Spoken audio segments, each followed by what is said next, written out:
Well, hello, friends, and welcome to Boston.com Cocktail Club. I'm Jackson Cannon, and soon I'll be joined by Jared Sadoian of Craigie on Main in Cambridge, Mass. Tonight, we're making cocktails with Monkey Shoulder Scotch whiskey, catching up about the local bar and restaurant scene, and of course, sharing some tips the pros use to make great drinks at home. When you registered, if you click through to Gordon's Wine and Spirits and purchase the Scotch Whiskey Cocktail Kit, then you have almost everything you need. Profits from those kits go to Off Their Plate, and this is a great charity that buys meals from restaurants that need the business and distributes them to frontline workers and others in need. All the while, we'll be taking your questions from the chat. And so let's just go through quickly everything that you're going to need for tonight's cocktail club. You'll need some Scotch whiskey, a nice blended fine Scotch whiskey like the Monkey Shoulder that's sponsoring us tonight. A lot of questions came through on the chat. We're going to get into it later on the registration page anyway about blended versus single malt. Highly recommend you have a high quality blended whiskey from Scotland for these cocktails. And to make the blood and sand, you'll also need sweet or red or Italian vermouth, all the same thing. And you'll also need cherry brandy and orange juice. And if you're working ahead, don't make your orange juice until you take a twist off, because we are going to use at least one of those as a garnish tonight. For the Rob Roy, in addition to the Monkey Shoulder, you'll need vermouth, bitters, and a cherry garnish is traditional with that cocktail. Cubed ice is what we'll be using. Nothing smashed or pellet. You can use one of these ice trays to get those 1x1s that we like so much. If you got the kit from Gordon's this week, you also got one of these Monkey Shoulder trays, and this is pretty cool because this is a nice cube that's kind of in between a big rock and those 1x1s. And what's great about this, you can do a great job shaking cocktails with that, but you can also enjoy sipping your whiskey neat with that. You'll need a shaker, cocktail shaker, tin on tin, or a Boston set with a mixing glass. If you don't have that, a little bit of Tupperware or a deli container can stand in. You'll need a strainer. It's good to have a nice spoon. We're going to stir this cocktail, so one of the cocktails, so a mixing glass, or you can use your tin or a pint glass for that. We're making a little juice. It's always good to have tweezers, cutting board, a little plate, and a few things like that around to make it go. If you don't have the long spoon, you can always pull out the chopsticks. Okay, we're going to get this done with whatever you've got at home. Okay. All right, that's about everything you're going to need. Without further ado, I met Jared Sadoian many, many years ago when he applied to be a barback at Eastern Standard while still a senior at MIT. He's very at home both behind the stick and in operations, and is currently the general manager at Craigie on Main in Cambridge. He's an excellent bartender and a respected spirits specialist, and he's a friend. You can support him directly by hitting the tip jar. His Venmo is at Jared-Sadoian. He's excited to make some Scotch cocktails, and I'm excited to welcome back to Cocktail Club. What's up, Jared? Hey, Jackson. It's been a minute. Good to see you. It is wonderful to see you too. Thank you for having me. I'm really glad. I'm glad we're going to get to make these two drinks too. But first, how's it going at the restaurant? What's going on at Craigie? And yeah, things are, we're seeing that light at the end of the tunnel.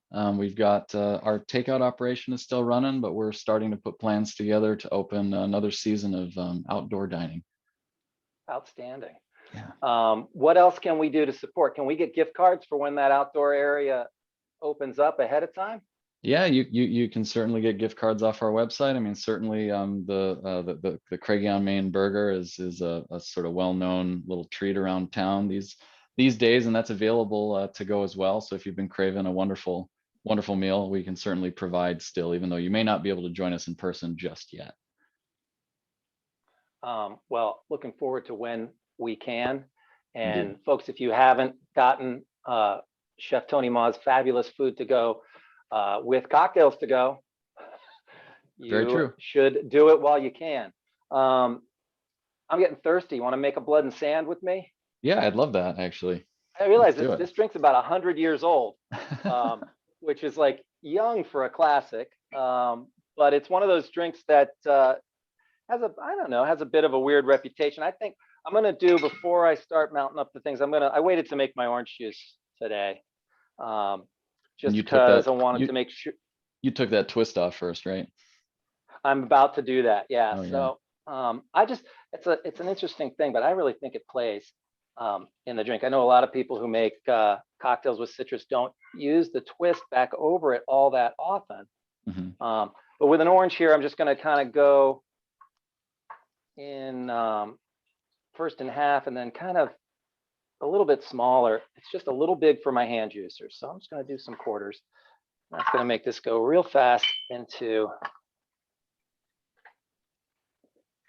a little thing here, because you really only need 3/4 of an ounce per drink. And I like the orange juice to be really fresh on this cocktail. I like it to be really vigorously shaken, as well as I'm going to use a fine strainer when we get done. Did you see me almost drop that ice cube earlier? Yeah. Well, I love that tray. And those cubes work perfectly in a rocks glass with, maybe some Scotch whiskey. I managed to grab it before it fell down, but it reminded me of this amazing card my dad got me when I was on a drive about many years ago. It was just like sort of like a Bon Voyage card, and it was a beautiful scene of like some tropical cliffs down to the sea, and the caption was one of those Deep Thoughts by Jack Handy cards, and the caption was, "If you ever drop your keys in a river of molten lava, man, just forget them because they're gone." I always remember that on the bar when we're working and you drop something. It's like, don't Yep. just as long as it's not a tripping hazard, just forget it, man, because it's gone. You can't use Yeah, it. exactly. All In the right. heat of a busy service, you don't have time to pick that up just quite yet. Ain't that the truth? Kick it under there and get it on the spring clean. All right, so 3/4 of an ounce of orange juice, which was about half of my pretty juiciferous orange, and 3/4 of an ounce of cherry brandy. And a lot of questions on this. We're not sure what Harry Craddock would have used 100 years ago when he created this cocktail to celebrate Rudolph Valentino's wicked year he was having. It was like his third smash box office, The Blood and Sand. It may have been cherry herring. It may have been another kind of cherry brandy, but you're looking for a lush, slightly lower alcohol by volume. You're not looking for like a ripping, overproof, clear distillate of cherry. So any of those in that kind of vibe will do. In the Savoy, yeah, I think cherry herring's done a lot to keep this drink alive because they sort of promote that they're the original ingredient. But you look in the Savoy, it just says cherry brandy. Need some red vermouth. I saved a star for last. 3/4 of an ounce of my monkey shoulder. Scotch whiskey. I love this recipe. It's just so simple and straightforward, People tinker with it and try to make it more palatable with more orange juice, or like try to advance the Scotch to be more brave. But it's a great Quattro, and it works really well like this. I'm with you. I do think this one bears a vigorous shake and a nice fine tea strain if you have one. And I'm gonna try and get just a little bit of a chill on my glasses here. I should have done that before we started.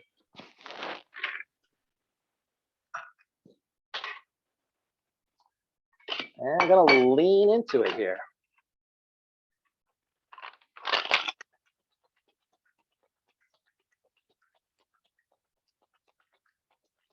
Not sure how I feel about the fact that Zoom sort of filters out the repetitive shaking noise like it's a truck going by. It's actually really one of the sounds of making a drink that I really like. So hopefully you're getting a little of that if you're not making the drink yourself and just watching. And you're having that Pavlovian response I always do when I hear the shakers go, just for my mouth to water in anticipation.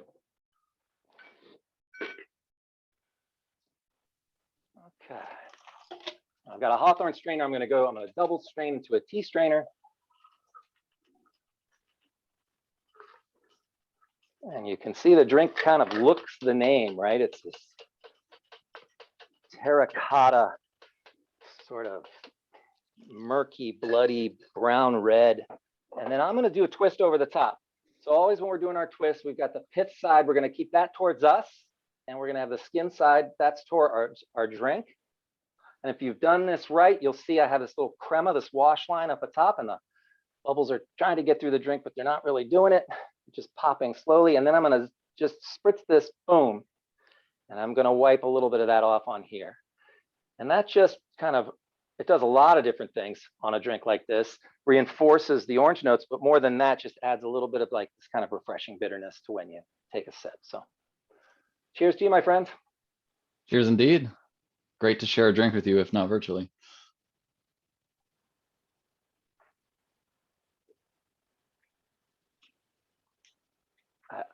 I love this thing. It's spicy and fruity, and the cherry and the vermouth just like gets into all this crazy red, ripe stone fruit and stuff. What do you think?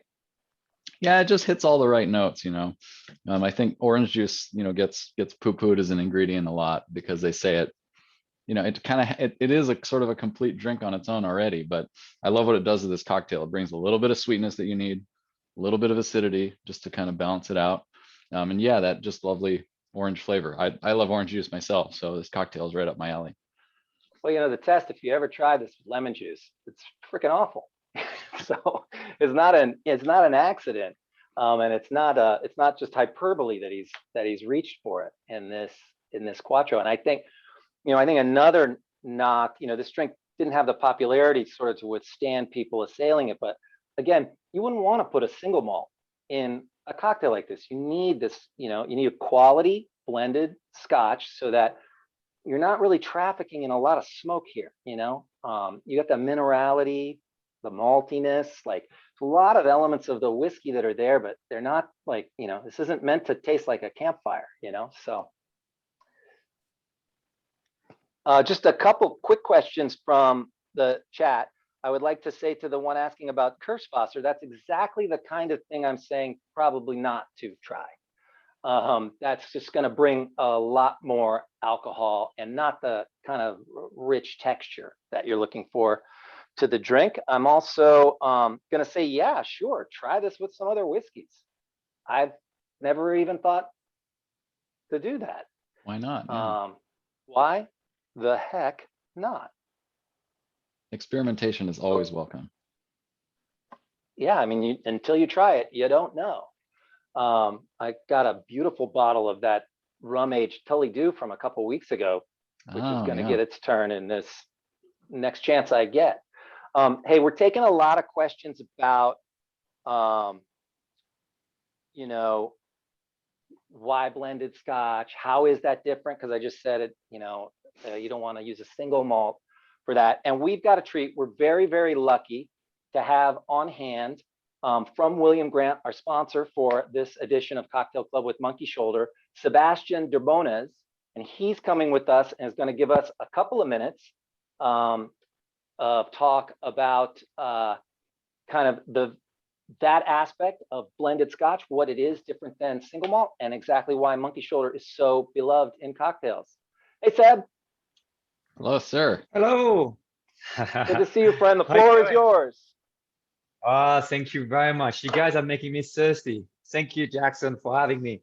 All right, so let's talk about Monkey Shoulder. What makes Monkey Shoulder so special and what set it apart from other blended Scotch whiskey out there? Well, Monkey Shoulder is actually a blended malt. This is not a classic blended Scotch whiskey. A blended malt means it's a blend of single malts, all right? And this whiskey, it's only single malt from the regional Speyside in Scotland. This is rich, this is smooth, and it's super versatile, which means we want you to mix with it. Think about it. We wanted to eliminate all the stuffy rules around the whiskey industry, and we wanted to create something that you can enjoy the way you want it, whatever is neat on ice or in a cocktail. This whiskey is trusted by the best mixologists around the world, people like Jackson and Jared. Don't forget to tip Jared, by the way. He's a fantastic bartender. Miss him dearly. And yeah, we were voted in 2019 the best-selling Scotch whiskey and the trendiest Scotch whiskey by the best bar around the world. So trust the guys out there. This is the whiskey you're gonna want to try. In terms of flavor profile, you have some notes of orange, vanilla, freshly cut ginger, and cinnamon because it was aged exclusively in American oak barrel. If you ask me what's my favorite drink, well, I'm kind of wearing it right now. It's a penicillin. A penicillin is a great cocktail. It's like a whiskey sour made with honey ginger syrup. And the great things about Monkey Shoulder, it is no grain whiskey in it because it's a blended malt and there's no peated whiskey. So to go back to Jackson's point before, so there's no smokiness in this whiskey. So it's great to mix with any type of, sour. And regarding the name, Monkey Shoulder, it's a celebration of the hard work of the maltman. The maltman used to turn the barley by hand with this giant shovel all day long, and they used to suffer from this strain injury, make them look like apes a little bit. So they nicknamed the strain injury Monkey Shoulder, and to celebrate the hard work, we call our whiskey Monkey Shoulder. Give it a try. You can find it for $35 around liquor stores in Boston. And if you want a supersize and you really like mixing, be my guest. It's available out there too. Thank you, Jackson. Thank you for having me. Just handling that. Thank you, Seven. Just handling that large bottle makes my shoulder hurt just thinking about it. It's very good for a workout too. If you're looking for some weight. Yeah, until you finish it. Bartenders can sympathize. All right. Thank you, my friend. Great to see you. See you guys. Bye. Good to see you. I love that guy. He's the best. Oh yeah. A lot of I memories. didn't introduce him as a Fraustralian, but that's his professed acknowledgement of being from France, Australia. And now I hear a little of that Western drawl creeping in from his time out west. But a little bit. He's also a very talented DJ as well. Parties large and small. Love that. I can't get over this cocktail. I've been nosing this the whole time we were away, and I lost mine to my lovely wife and cocktail taster, so she has that and is enjoying it now. So well played. Well, then maybe we should make another drink, but I want to get us a couple more questions about this. Can you use Luxardo Maraschino in place of the cherry brandy? No, that's a totally different thing as well. A beautiful ingredient we use in all kinds of cocktails, but you're gonna want to stock some cherry brandy, and you don't have to break the bank to do it. And there's a few other cocktails that it goes in, but you want something that's rich and textured, and whereas that would be more the appropriate proof, it wouldn't be the right profile. Seb did mention the penicillin to answer a question coming in real time. And then the question about the cherries that we got, these really cool little packages of cherries in the kits from Filthy are a wonderful maraschino cherry that's been prepped. We're going to use that in the second drink. You can use that in this drink. It'll hide out until the end, but it'll be changed by being in there, and could be a nice sort of treat after. Make some, sometimes we're thinking about garnish, we're thinking about the sense that it makes, and with the cherry brandy in here, it certainly makes sense. But I think the orange twist on this one is a more important thing. That's why we showed that. All right, Jared, let's get another drink in your hand. What do you got?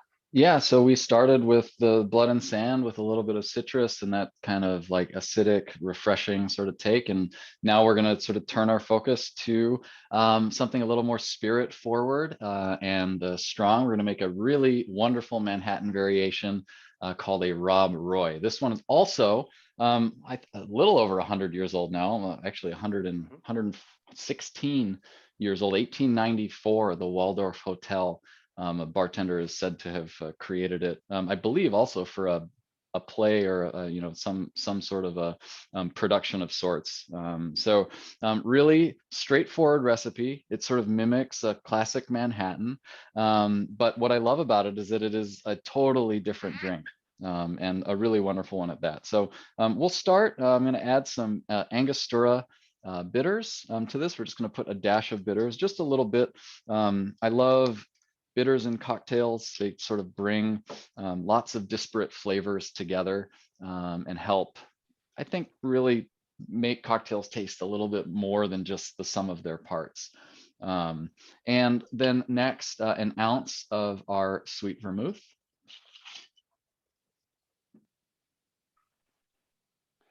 Taking a question from the chat about the bitters. Yes, I tried it this afternoon. You can use the Angostura orange in here too, and it's really quite lovely.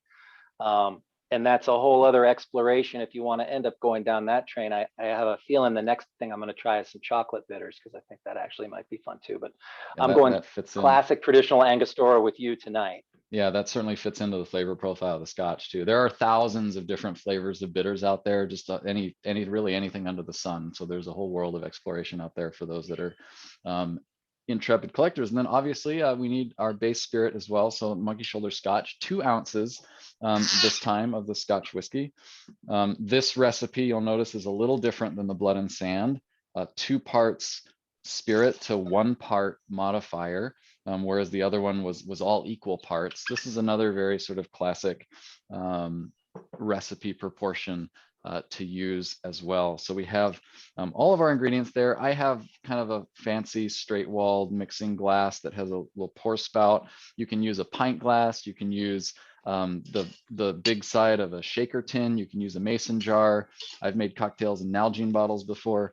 They all work just fine, but you want to put plenty of ice in your mixing glass. Because I think an important ingredient in these cocktails that is often overlooked is water. Just a really important balancing agent. You are chilling. We're going to stir with a bar spoon here, a little bit longer than we shook. It's a less violent process and a much gentler way to mix our spirit. Very talented. I miss the days that we'd be doing the shaking in the other hand, you know? Yeah, right. It hasn't been that. I busy in appreciate a the while. focus on one drink at a time, though. So yeah, exactly. Yeah, stirring. always loved doing. Go ahead. Always loved doing stir drinks with you at an event, because then you could talk to people over the instead drink while you were making it for them, you know, like so. Yeah, exactly. Yeah, we're stirring this because we're using all or pretty much predominantly spirits. We want to maintain that really clear color, the really velvety texture. Shaking will introduce some of those little small air bubbles that'll almost make that cocktail effervescent, and it's a great way to mix things like citrus juice or heavy syrups and whatnot that ordinarily wouldn't mix very well. So we're almost at the end of this stirring cycle, I think. Common question we get is, how long do you stir? And if you've done this a few thousand times, you just sort of know, but you can count, you can watch the sort of level of the liquid and the ice change. You can taste it along the way if you have a straw or just a little spoon or a little cup, and you'll soon find that sort of perfect ratio for yourself, or perfect length of time that you need to stir this. So again, I'm going to put this in a cocktail glass. I have a little bit of a different one. You can serve this one in a cocktail glass, martini glass. You could serve it on the rocks if you wanted. It all is really, really wonderful. And we can use a much coarser strainer. Jackson, you tea strain that Blood and Sand, but we didn't really obliterate our ice this time, right? So you don't really need you don't need that fine of a strain. So we're gonna strain that off. And if you're looking closely, you can see that coming out of both of our spouts is that twisting liquid flowing down like a ribbon into the glass. You can almost you can very much see the texture of the cocktail if you create it, and that's why we go to the extra time of stirring like that. Yeah.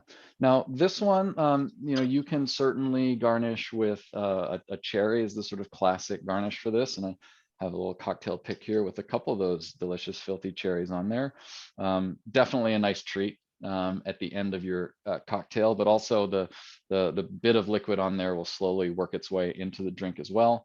I like to put a little orange oil on top of this as well, just a bit, just to give it just a little bit of lift and some aromatic interest when I bring that cocktail to my nose. So we do the little wipe on the rim, so you catch just a little bit of that oil on your lips when you take a sip.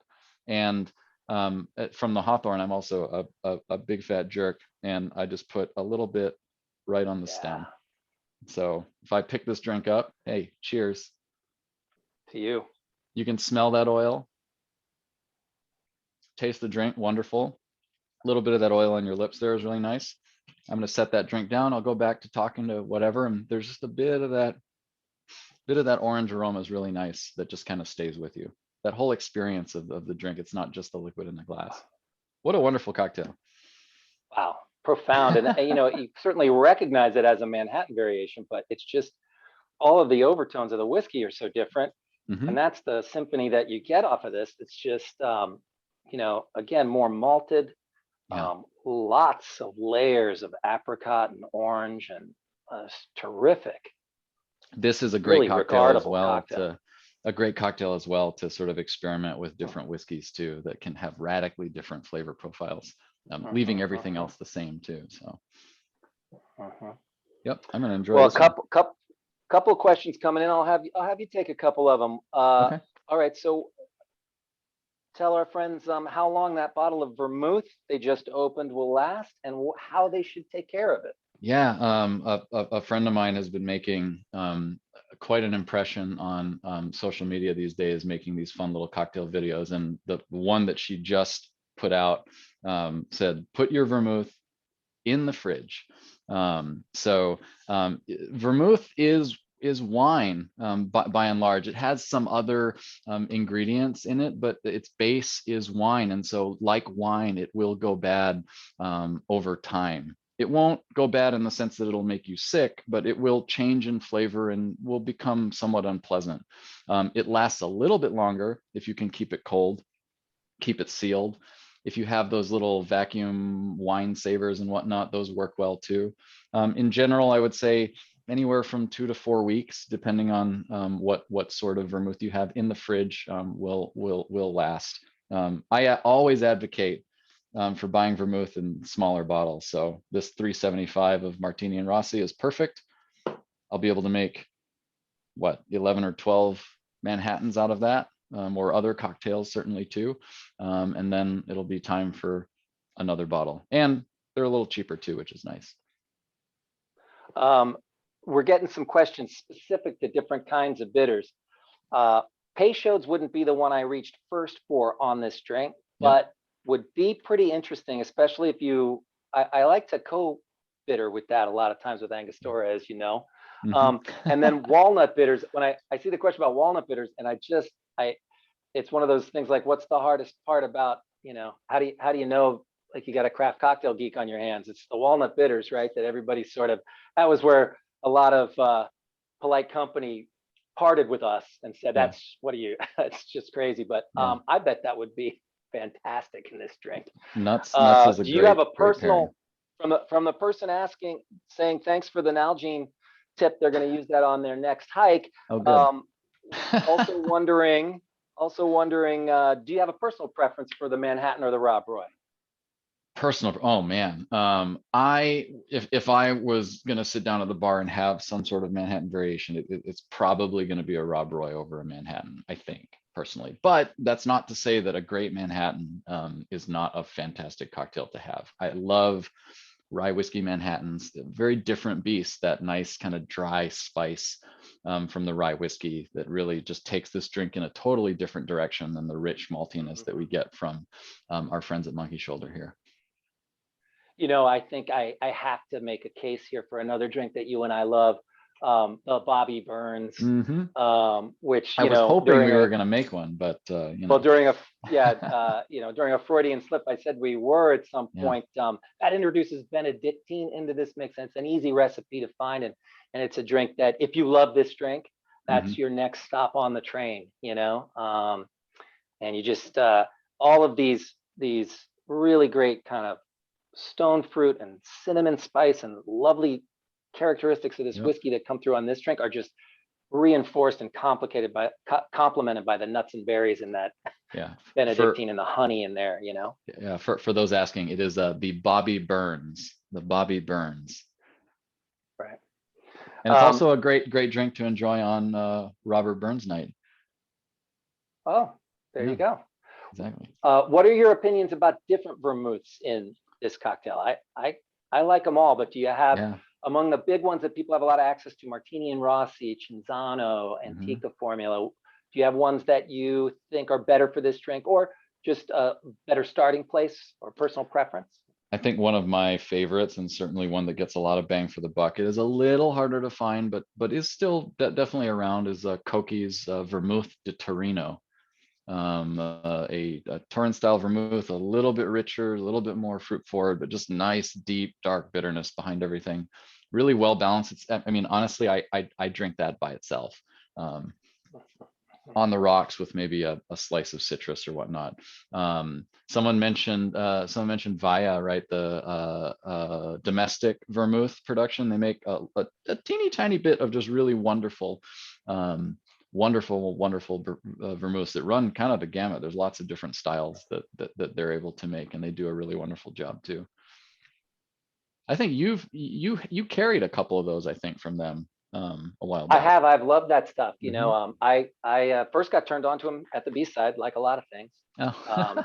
Did a really like high-end thing using the Via, and it's an interesting dichotomy. Much like in wine, there are lots of cases where I prefer like old world with certain cuisines from certain areas, and you know, the value is often there because the wine places have been there a long time. Not to say there's not very expensive wines in the old world, there are, but then you get to the new world and things are like, the best parts of it are sort of its lusciousness and its freshness, and so it kind of was with the vermouths. I thought it was like, oh, this is really clean and new and fresh, and there's a time and place for both, which is what makes it such a wonderful world of drinking, you know? So, you know, and the Via just straight on the rocks was just, it felt like, you know, just the height of attainable luxury. That's a good way to put it. I like that. All right, we're getting some fun questions that are a little bit more down to the nitty gritty. I think that means some of our folks are coming along in their cocktail technique acumen over the weeks. Pros and cons of using the pros and cons. This might be a setup from one of my old friends that I had tortured by making them use the Boston shaker for so long. Pros and cons of the tin on tin versus the pint glass, which we call the Boston shaker set. Cons of the Boston shaker set is it's quite a lot heavier than tin on tin. Pros are it's a little easier to seal it and get it apart for a normal person. That's not normal person, for a when you haven't been practicing towards professional chops, you know.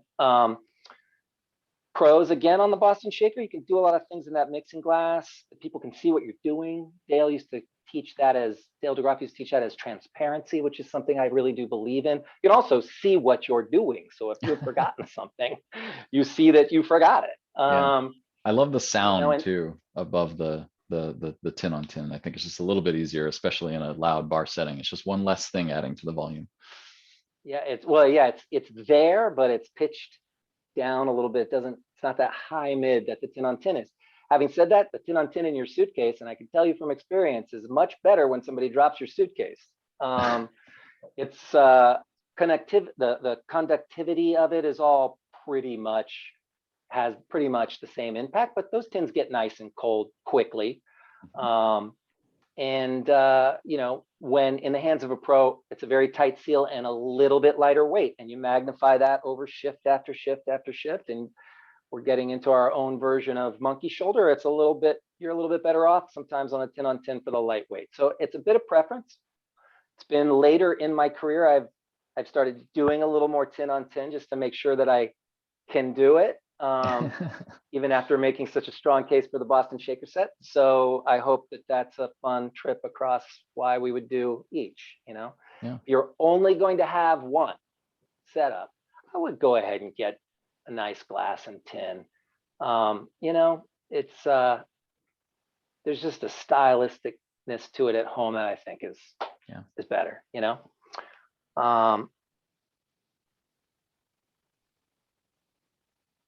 Someone wants a tip on how not to get your tins stuck together. I'll give this to you, Jared. Or I don't know if that's asking how to get them apart. Yeah, I would assume that's the direction the question's going. I mean, when we teach cocktail classes, and invariably after the first time we shake with one of these, they're quite locked together, right? The air on the inside. I mean, not only just the physical pressure of them pushing together, but the air on the outside is warmer than the air on the inside. So it actually really wants to form that seal there. Now, all you have to do is you have to let a little bit of air in there to break that seal. You have to somehow get it to break. So, you know, we have these tricks where you're holding it from the bottom with your non-dominant hand and sort of this whipping action of just cracking it against the base of your palm where it won't hurt you as bad. And you can get them to come apart that way. With tin on tin, you can actually just kind of rock this thing back and forth slowly and carefully, and it will eventually come apart after you give just enough gap for some air to seep inside. Over time, when you make a bunch of drinks and you try this over and over again, you'll find that there's sort of a little knack to it. It's not about how hard you do it, but there's just a certain finesse to it that can really just get these things to just come right apart without even thinking about it. Well, very well said. Whatever you do, don't start banging them against the counter. Nothing says you don't know what you're doing and leads to getting what you're doing all over you than that. That's most of the time we have, friends. If we haven't got to your questions, you can find me out there on social media. I'm at Cannon Jax, both on Instagram and Twitter, and Jackson Cannon on Facebook. And that's the time we have for Cocktail Cubs. So thank you very much for being here. And please join us again next week at 7 p.m. when Ashley Sullivan and I will be making drinks with Hendrick's Gin. Oh, Make amazing. sure to follow the link from our sign-up page to Gordon's Wine and Spirits to pick up the Boston.com Hendrick's Gin cocktail kit. You'll be supporting Off Their Plate and getting everything you need for next week's Boston.com Cocktail Club. Thanks to Seb and Monkey Shoulder. Thank you, Jared. And cheers, everybody. Cheers, friends. Thanks for joining us.